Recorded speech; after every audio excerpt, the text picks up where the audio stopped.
Lotu-Iiga. Well, thank you, Mr. Speaker. It's a pleasure to speak on this, the general debate, the last general debate before Parliament rises in this, the 50th term of Parliament. And I want to start, sir, by using a word that you won't hear from Mr. Cosgrove, that we won't hear from the Labor Party, and that is to be positive. And positive is the contribution that the Honourable Tony Rowell has made over the last 24 years. Positive is the contribution that John Key and this John Key-led government has made over the last 6 years, sir. And I mean positive because when you look at the Labor billboards and you see more positive than you see of their leader. And what a joke, another joke of how they cannot support David Cunliffe. And I went to Waimakariri. I saw the billboards for the Honourable Clayton Cosgrove, and they're not red. They don't mention Labor, and they don't mention David Cunliffe. Self-promoting. Order. Point of order. Speaker? The Honourable Clayton Cosgrove. I seek leave to table one of my billboards which show exactly the opposite to what that member's just said. He shouldn't make it up. I'm not putting the leave. Bad luck. Can't stand the heat, get out of the kitchen. Sir, we are being positive because this government stands for education and standards in schools. This government has led to an increase in the achievement rates for Pacific kids in our schools. 72% now reached NCA level 2 achievement rates for kids across this country, and that is something that I am particularly proud about.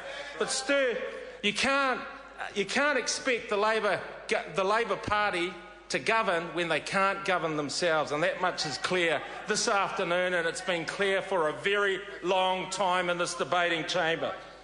Sir, can you imagine what you get with a Labor government? You get Back to the Future with Annette King, don't you? The Honourable Annette King, you'll get Back to the Future. But sir, I go up and down this country, and when I'm talking to my constituents in Maungakiekie, when I'm out door knocking, putting hoardings up and pamphleting, what are the things that they demand from governments? They demand better public services, sir. They want services in education and health and housing, law and order. And that is what this national government is delivering day upon day in this country, governing New Zealand. Sir, we've got 40,000 more people receiving elective surgery since 2008. We're keeping our kids and our families healthy. Sir, 91% of eight-month-old children, 91%, and Ms King knows this because she was Minister of Health, it's gone up, 91% are now being immunised. And 98% of those kids under 6, Annette King, have access to free doctor's visits day on day. We're also attacking diabetes, which is a particular problem in my neighbourhood, heart disease and rheumatic fever. And that's something that under Annette King, the Labor Party neglected for a very long time. And Sue Moroney knows this.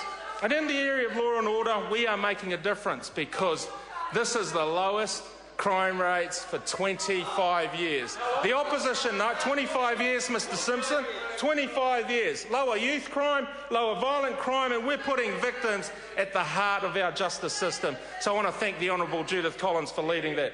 Sir, we are, as I said, in education, getting success right across the board. And it's positive for our communities, it's positive for local people, and sir, it is positive right across the board because it's about getting skills and education and qualifications. Because what does that do? It promotes your ability to get a job. And when you get a job, sir, when New Zealanders get jobs, they are free to choose and free to get jobs independent of state. And they might ask where the jobs are. But in the last year, there has been just under 80,000 jobs created. And for Pacific people, that's 8,000 jobs created over the last 12 months.